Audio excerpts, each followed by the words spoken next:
Shalom bien-aimés dans le Seigneur, j'espère que vous allez bien par la grâce du Seigneur Jésus-Christ. Donc après avoir abordé les 3 premières églises d'Apocalypse chapitre 2, nous allons aborder l'église de Thyatire. Donc nous avons vu l'église d'Éphèse, l'église de Smyrne, dans laquelle le Seigneur Jésus n'a pas fait de reproches. Et nous allons aborder l'église de Pergame. Maintenant nous allons aborder l'église de Thyatire, qui est la 4e église mentionnée dans les Écritures. Et on voit que c'est une église qui est vraiment haut en couleur, que le Seigneur reproche à cette église pas mal de choses. Et on va voir plusieurs passages introductifs par rapport à l'église de Thyatire avant. Donc nous allons voir 1 Thessaloniciens chapitre 1, 2 à 3. 1 Thessaloniciens chapitre 1, 2 à 3, c'est des passages introductifs, toujours dans le cadre de l'étude de chaque assemblée. Donc 1 Thessaloniciens chapitre 1, ça c'est toujours dans le cadre de l'église. 1 Thessaloniciens chapitre 1.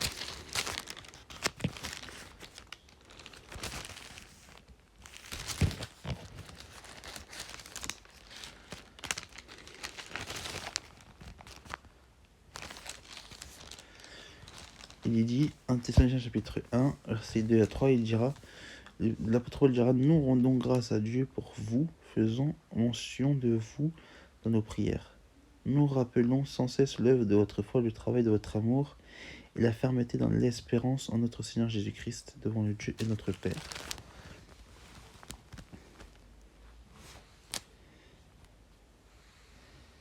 Et toujours dans le même contexte, on verra que dans Acte 15, Paul dira, les apôtres aussi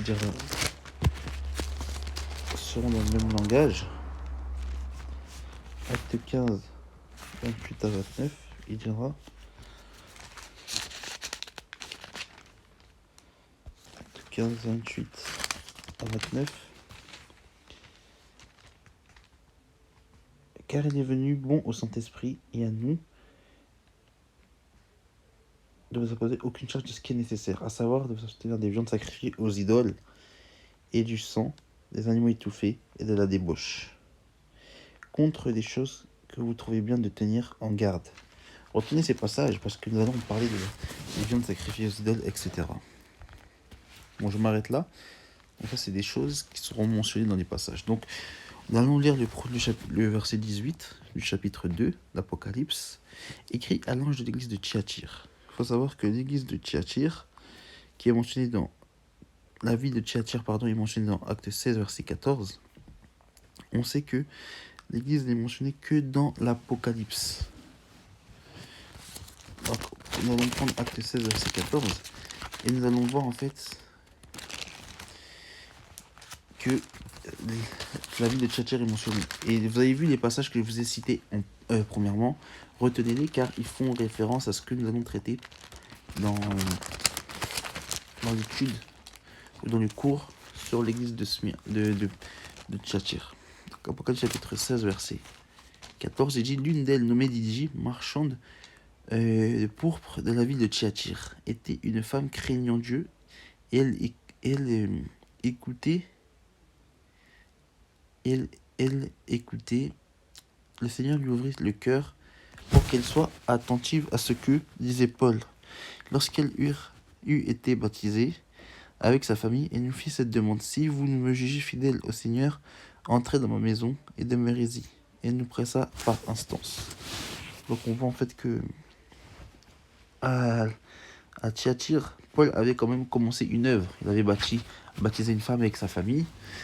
C'était une femme craignant Dieu, c'est-à-dire une païenne, une grecque ou une romaine, qui avait la croyance du Dieu d'Israël, mais qui n'était pas encore entrée dans la nouvelle alliance, c'est-à-dire dans l'évangile. Elle n'était pas encore rentrée en Christ. Et quand Paul, le Seigneur lui a ouvert le cœur et qu'elle a entendu le message de Paul concernant le Seigneur Jésus-Christ, c'est-à-dire que mort à la croix, ressuscité le 3e jour, elle a été baptisée et on voit qu'elle qu'elle a jugé en fait,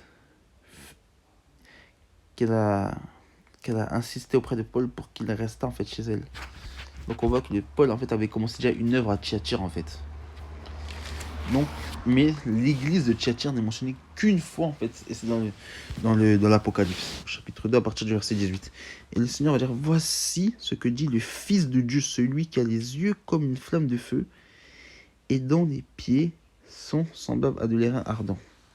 Donc on voit en fait que premièrement, il mentionne qu'il est le Fils de Dieu. Or nous savons que être fils de Dieu, c'est-à-dire que c'est Dieu en fait réincarné, ou Dieu incarné, pardon, parce que la réincarnation est une fausse doctrine, Dieu incarné ou Dieu manifesté en chair. On voit en fait que dans Jean 1 verset 14, on dira que la parole s'est manifestée en chair comme la gloire d'un fils unique. On comprend que Christ, la parole est Dieu, c'est dans Jean 1 verset 1, et que cette parole-là s'est manifestée en chair comme la gloire d'un fils unique. Et on comprend en fait que la parole, en fait, c'est Dieu, le Fils, c'est Dieu manifesté en chair. On voit en fait que dans 1 Timothée 3 verset 16, on dira que le mystère est grand, Dieu s'est manifesté en chair. Donc on comprend que la manifestation de Dieu dans la chair, pas le canal d'une mère porteuse qui était Marie, n'est rien d'autre que une incarnation, c'est-à-dire une manifestation charnelle d'un être spirituel qui était Dieu. C'est voilà, ce qu'on appelle une théophanie. Donc on comprend en fait que le Fils est la manifestation du Père. Et c'est la première fois en fait que les gens vont recevoir en fait où ce sera mentionné en fait que Christ est le Fils de Dieu. C'est lorsque Pierre dans Matthieu 16, il va recevoir la révélation en disant que le Seigneur Jésus est le Fils du Dieu très haut. Et le Seigneur Jésus dira à Pierre, ce n'est pas la chair et le sang qui t'ont révélé ceci. Je crois que c'est Matthieu 16, verset 16 à partir du verset 16 jusqu'au verset 18. Et on voit en fait que le Seigneur Jésus-Christ s'est identifié lui-même étant fils de Dieu. Nathanaël va l'identifier aussi dans Jean 1 en tant que fils de Dieu, etc. Donc, on comprend en fait que le Seigneur Jésus-Christ est le Fils de Dieu, c'est-à-dire Dieu manifesté dans la chair. Et il va dire quoi? Il va faire la description de la vision que Jean a eue. Il va dire, celui qui a des flammes de feu, qui a les yeux comme une flamme de feu, et les pieds sont semblables à de l'airain ardent. Et c'est ce que Jean va faire comme description, toujours dans Apocalypse chapitre 1, à partir du verset 13, il dira au milieu des 7 chandeliers, quelqu'un qui ressemblait à un fils de l'homme vêtu d'une longue robe et une ceinture d'or dans sa poitrine, sa tête et ses cheveux étaient blancs comme de la neige, blanche, de la laine blanche comme de la neige, et ses yeux étaient comme une flamme de feu, et ses pieds semblables à de l'airain ardent, comme s'il avait été embrasé dans une fournaise. Et sa voix était comme le bruit de grandes eaux. Et on va voir qu'en fait, les yeux comme une flamme de feu, ça fait un peu référence en fait à la vision que Daniel aura de l'ancien des jours de Daniel 7. Dans Daniel 7, à partir du verset 9, il dira, je regardais pendant que l'on plaçait des trônes, et l'ancien des jours s'assit, et son vêtement était blanc comme de la neige, et les cheveux sur sa tête étaient comme de la laine pure, et son trône était comme des flammes de feu. Il y roule comme un feu ardent. Et un fleuve de feu coulait et est sorti devant lui. Et 1000 milliers le servaient, et 10 000 millions se tenaient en sa présence. Les juges s'assirent et les livres furent ouverts. Et on voit en fait que l'ancien des jours, on voit ici un peu la brève description de l'ancien des jours. Et l'ancien des jours en vérité, ce n'est que le Seigneur Jésus-Christ, que Jean a vu l'ancien des jours.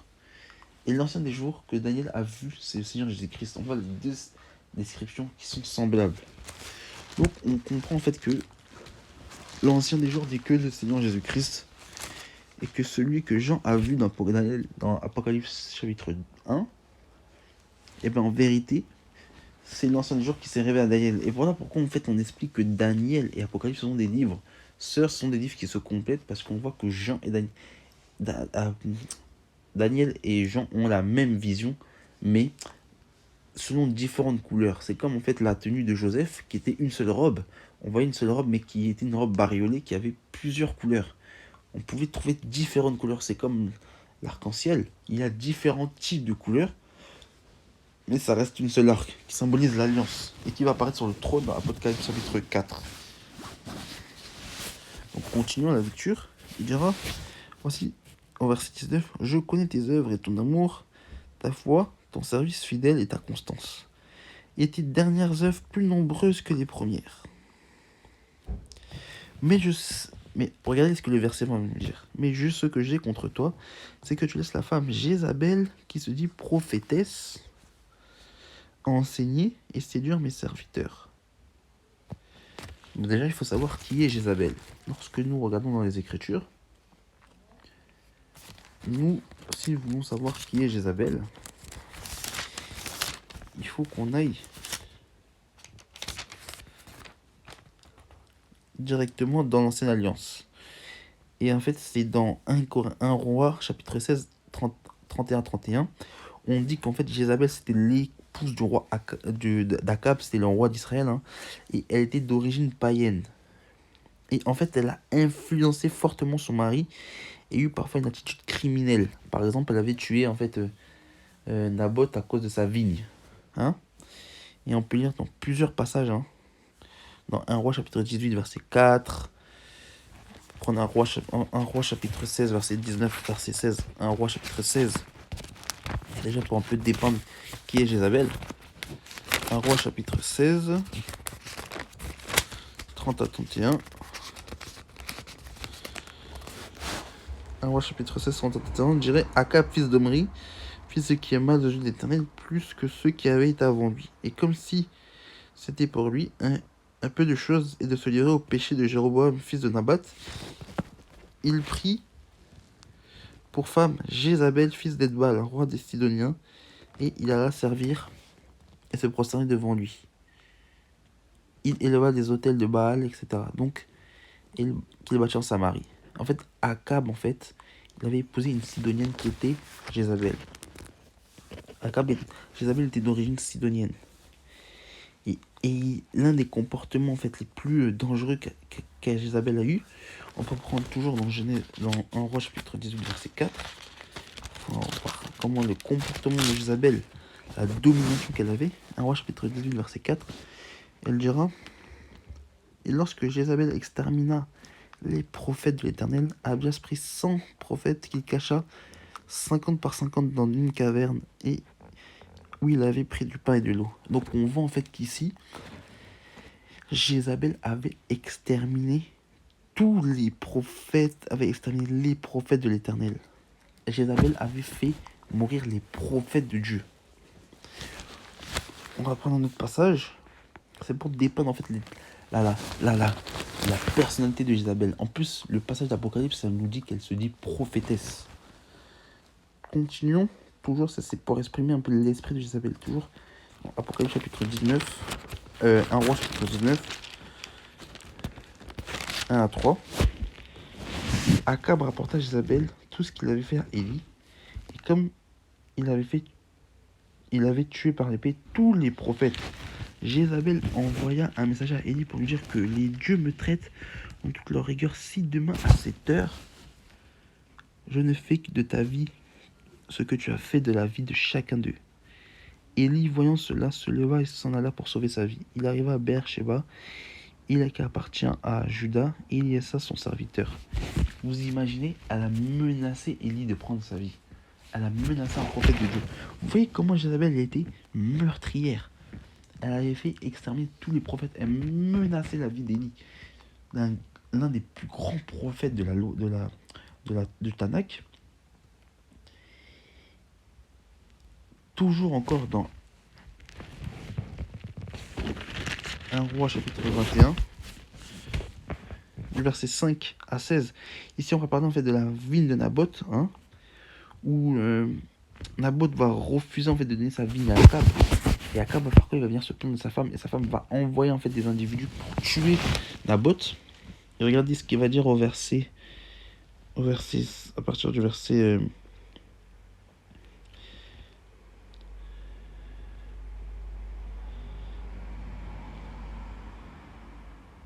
à partir du verset 13, les deux méchants hommes vinrent se mettre en face de lui, et ces méchants hommes déposèrent ainsi le peuple contre Naboth. Et Naboth a maudit Dieu et le roi.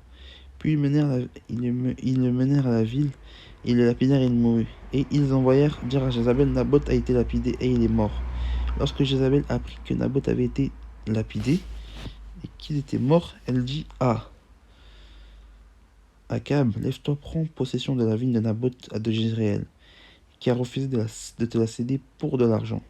Car Naboth n'est plus en vie, il est mort. Akab, entendant que Naboth était mort, se leva pour descendre à la vigne de Naboth de Jezréel, afin d'en prendre possession. Donc on voit l'attitude néfaste de Jézabel. Jézabel avait fait mourir Naboth pour une vigne qu'il avait refusée. Et un autre passage dans 2 Rois chapitre 9 à 37. 2 Rois chapitre 9 à 37.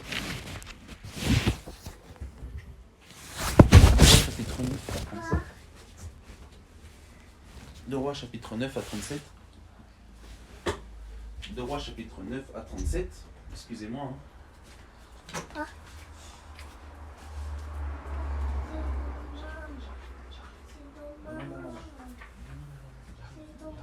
J'arrive tout à l'heure.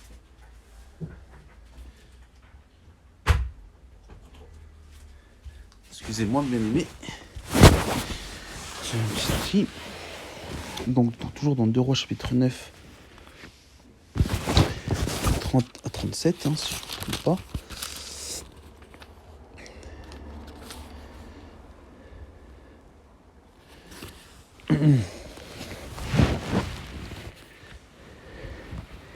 Il nous est dit, c'est la mort en fait de Jézabel.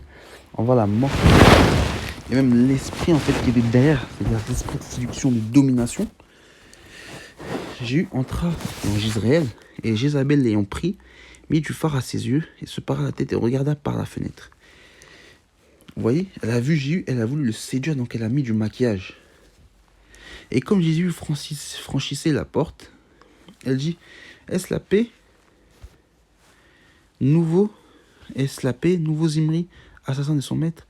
Il leva le visage vers la fenêtre et il dit, qui est pour moi? Qui? 2 ou 3 eunuques le regardèrent et s'en approchèrent. En approchant de la fenêtre, il dit, jetez-la en bas. Ils la jetèrent. Et il jaillit de son sang sur la muraille, sur les chevaux. Jéhu la foula aux pieds, puis il entra et mangea et but. Et il dit, allez voir cette maudite et enterrez-la, car elle est fille du roi. Et ils allèrent pour l'enterrer, mais ils ne trouvèrent rien d'elle. Ils ne trouvèrent d'elle que le crâne, les mains pliées et les paumes des mains. Et ils retournèrent, annonça à Jéhu, il dit, c'est ce qu'avait déclaré l'Éternel par son serviteur Élie, le Tishbite, en disant, les chiens mangeront la chair de Jézabel. Et le champ de Jezréel, dans le champ de Jezréel. Et le cadavre de Jézabel sera comme du fumier sur la face des champs, dans le champ de Jezréel, de sorte que pourra dire c'est Jézabel. Vous voyez en fait comment elle était Jézabel. Jézabel était une assassin. Jézabel était une femme qui encourageait le meurtre. Elle était une femme dominatrice, une séductrice. Et vous voyez ce que le Seigneur reproche à l'église de Thyatire. Il lui dit, mais ce que j'ai contre toi, c'est que tu laisses la femme, Jézabel, qui se dit prophétesse. Vous imaginez une femme qui assassine les hommes, mais elle se dit elle-même prophétesse. Et il faut savoir que dans la Nouvelle Alliance, il n'y a plus de prophétesse. Dans la Nouvelle Alliance, il n'y a plus de prophétesse. C'est une aparté que je vais faire, mais lorsqu'on parle de prophète, selon les Écritures, on parle de prophète selon Éphésiens 4, verset 11. Où les Éphésiens 4, verset 11, ce sont des enseignants de la parole. Ce sont ceux qui sont là pour l'édification des saints. Or, nous avons vu en fait que dans la Nouvelle Alliance, il y aura en fait les 4 filles en fait de Philippe qui vont prophétiser. C'est-à-dire qu'elles ont l'esprit de prophétie. Elles ont le don de prophétie, mais il n'y a plus de prophétesse. Certains vont mentionner Anne dans le temple, mais il faut savoir que ce n'était pas au temps de la Nouvelle Alliance parce que le Seigneur Jésus-Christ n'était pas mort et il n'avait pas apporté la grâce. C'est-à-dire à la mort de Christ, la grâce sera inaugurée parce que Christ est né sous la loi. Il faut savoir que la prophétesse Anne, elle servait dans le temple à la prière et au jeûne, rien d'autre. Donc il faut bien aimer, il faut bien comprendre les choses. Or, ici, la femme qui se dit, la femme Jézabel, c'est-à-dire que c'est l'esprit qui est en elle, parce que Jézabel était déjà morte, c'est l'esprit malfaisant, il se dit prophétesse et enseigner et séduire mes serviteurs. Or, celle qui enseigne, séduit. Elle enseigne. Or, on a déjà vu dans dans un de mes anciens enseignements que la femme ne peut pas enseigner, selon 1 Timothée chapitre 2 verset 12, où Paul dira en fait je ne permets pas à la femme d'enseigner ni de prendre autorité sur l'homme. Et Paul dira aussi dans 1 Corinthiens chapitre 14 que dans l'assemblée des saints, la femme ne peut pas parler. Il n'est pas permis comme le dit la loi. Dans 1 Corinthiens chapitre 14, à partir du verset 33 à 36. Car c'est malséant. Donc on comprend en fait que la femme ne peut pas enseigner dans l'assemblée des saints. Ce ne sont que les hommes qui enseignent. Mais cette femme-là, qui a l'esprit de Jézabel, enseigne dans l'assemblée des saints et elle séduit les serviteurs de Christ. Et on voit en fait que elle-même était dans la séduction puisqu'elle avait mis le phare à paupières pour aller séduire Jéhu. Et regardez ce qu'il dit, pour qu'il se livre à la débauche. Et il mange des viandes sacrifiées aux idoles. Et on voit en fait que ça, il n'y a rien de nouveau sous le soleil, puisque nous l'avons vu en fait dans l'église de Pergame. C'est Balaam, c'est la doctrine de Balaam. On voit aussi que c'est Balaam qui avait encouragé les Israélites en fait à faire quoi ? À manger des viandes sacrifiées aux idoles et qui se livre à la débauche. Et on voit que l'esprit de Jézabel fait encore la même chose. Elle encourage les serviteurs de Christ à quoi ? À se livrer à la débauche et à manger des viandes sacrifiées aux idoles. Alors, lorsque j'ai dit dans 1 Corinthiens 15, acte 15, verset 15 à 28 à 29, j'espère que vous avez retenu ce passage. C'est là, en fait, on mentionne encore une fois l'interdiction en fait, de manger en fait, les viandes sacrifiées aux idoles et la débauche. Ou plutôt l'impudicité. Acte 15, verset 28 à 29. Il dira, les apôtres, c'est Jacques qui parlait, il dira, nous, car il parut bon au Saint-Esprit et à nous de vous imposer aucune charge de ce qui est nécessaire, à savoir de vous abstenir des viandes sacrifiées aux idoles, du sang étouffé, des animaux étouffés, du sang, des animaux étouffés et de la débauche. Choses contre lesquelles vous trouvez bien de vous tenir en garde à Dieu. Donc on comprend que les choses qui parurent bon au Saint-Esprit, c'est-à-dire que les bien-aimés, les premiers chrétiens, parce qu'il il faut savoir qu'ils n'étaient pas sous la loi, ils ne devaient pas observer la loi, mais ceux qui sortaient de la loi, voilà ce que les apôtres ont pu en fait retenir de ce qui est nécessaire dans la loi pour les nouveaux convertis, les païens, qui sont entrés dans l'alliance. C'était de s'abstenir en fait de certaines des viandes étouffées, du sang et de la débauche, etc. Et les viandes sacrifiées aux idoles. Mais ici, on voit en fait que Jézabel encourage en fait les bien-aimés à aller dans la débauche ou l'impudicité et de manger des viandes sacrifiées aux idoles. Or, les viandes sacrifiées aux idoles, c'est les fausses doctrines, bien-aimés. Regardez ce que Paul dira aussi dans 1 Corinthiens chapitre 10. Il va parler des viandes sacrifiées aux idoles. 1 Corinthiens chapitre 10.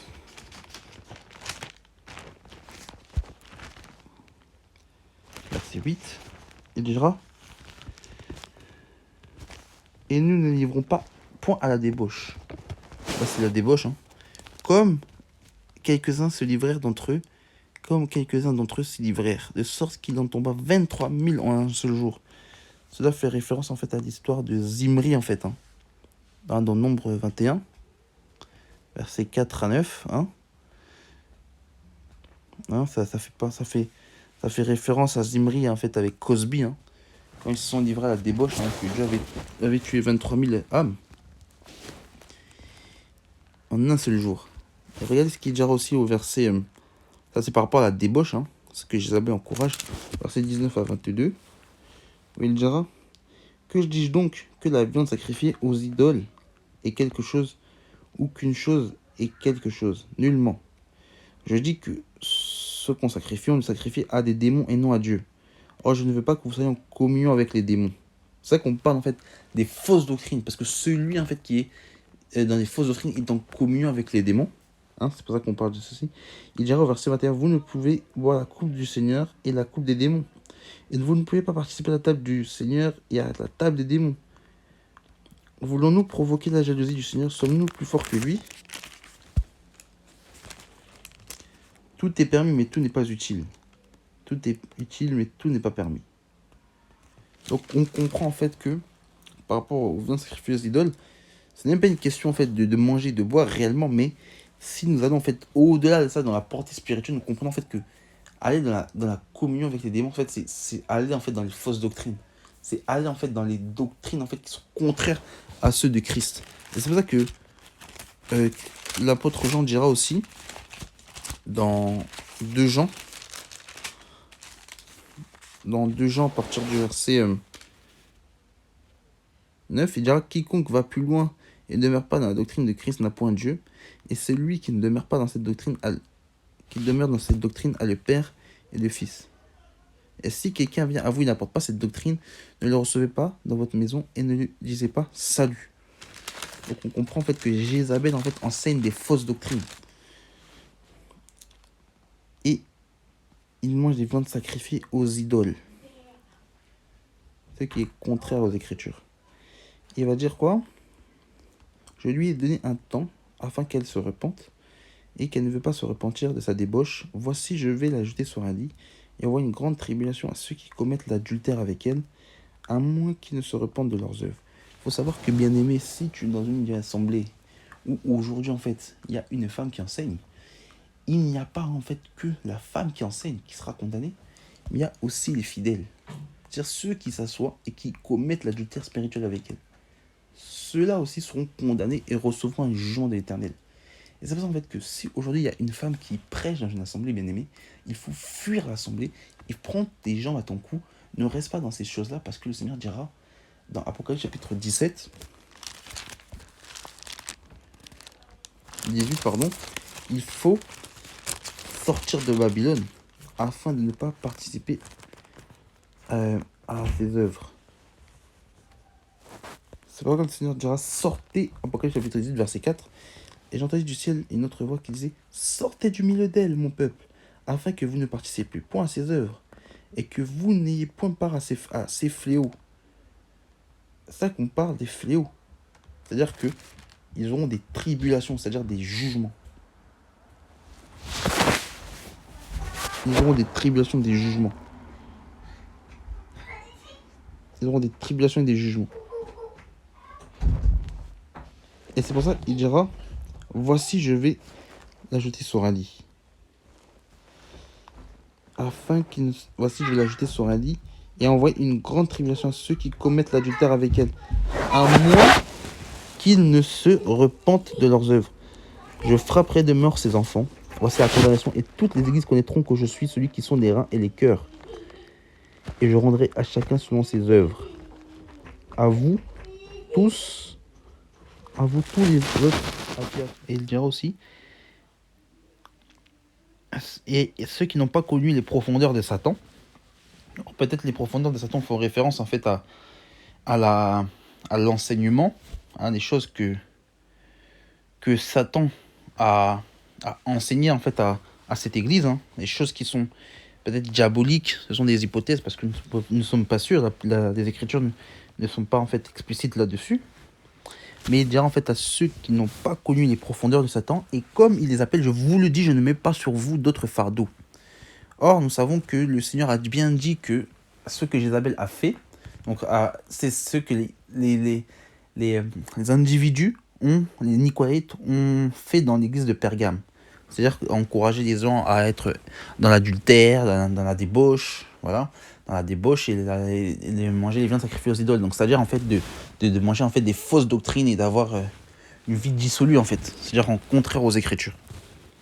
Et on voit qui va dire au verset 26, à celui qui vaincra et qui gardera jusqu'à la fin mes œuvres, je lui donnerai autorité sur les nations. Donc on voit en fait que c'est le Seigneur qui donnera en fait des récompenses. Hein. C'est ce qu'on disait dans les autres enseignements, c'est que Dieu en fait donne des récompenses en fait à ceux qui ont vaincu. Et on voit en fait, hein, parce que lorsque le Seigneur dira en fait dans Apocalypse chapitre 5, verset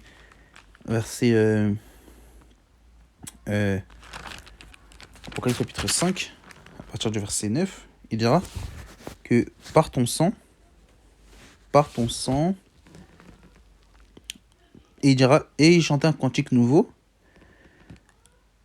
en disant, tu es digne de prendre le livre et d'en ouvrir les sceaux, car tu as été immolé, et tu as racheté par ton sang tout homme de toute tribu, de toute langue et de toute nation, de tout peuple et de toute nation. Et tu as fait d'eux un royaume de sacrificateurs pour notre Dieu, et ils régneront sur la terre. Et on voit en fait que, ici, il dira bien en fait que je donnerai autorité sur les nations. Donc on comprend en fait que ceux qui vont servir le Seigneur Jésus-Christ, dans les récompenses, certains auront autorité sur les nations, certains seront rois sur des villes, certains, voilà, par rapport aux récompenses, il y aura en fait des grâces que le Seigneur va donner pour que les bien-aimés puissent gérer en fait le monde en fait et gouverner avec le Seigneur. Et il dira quoi? Au verset 27, il les pétera avec une verge de fer, comme on brise un vase d'argile. Et on voit en fait que cela fait référence en fait au psaume 2 verset 9. On va prendre rapidement, où le Seigneur dit, on voit le règne de Christ, hein, dans le psaume 2, où il dira en fait au verset 9, tu les briseras avec une verge de fer et tu les briseras comme le vase d'un potier.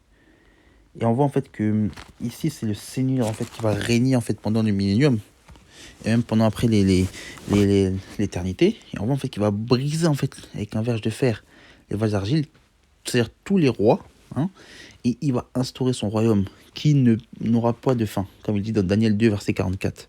La pierre qui viendra briser la statue. Et il dira, ainsi que moi-même j'en ai reçu le pouvoir de mon Père. Or on disait qu'il a reçu le pouvoir du Père, et je lui donnerai l'étoile du matin. Et je lui donnerai l'étoile du matin. Or l'étoile du matin, c'est un des noms du Seigneur Jésus-Christ. Et au verset 29, il dira que celui qui a des oreilles entende ce que l'Esprit dit aux églises. Et on voit en fait que l'église de Thyatire symbolise en fait l'église en fait qui commence à rentrer en fait c'est-à-dire dans les ténèbres. Parce qu'il faut savoir que chaque église a fait référence à chaque étape de l'église en fait, dans la marche en fait, c'est-à-dire chaque étape dans la marche au fil des siècles. En fait, chaque église est une étape en fait de la marche de l'église. C'est-à-dire que c'est l'église en fait en vérité, c'est cette église symbolise cet âge. Mais on en parlera en fait dans la conclusion. Mais en tout cas, la Bible dit que celui qui a des oreilles entend ce que l'Esprit dit aux églises. Donc il faut comprendre que l'église de Thyatire avait connu les profondeurs de Satan. Mais un jour, on approfondira dessus. Là, nous avons parlé de manière globale de l'église de Thyatire. Que le Seigneur vous bénisse, bien-aimés, et j'espère que vous avez été édifiés. Shalom.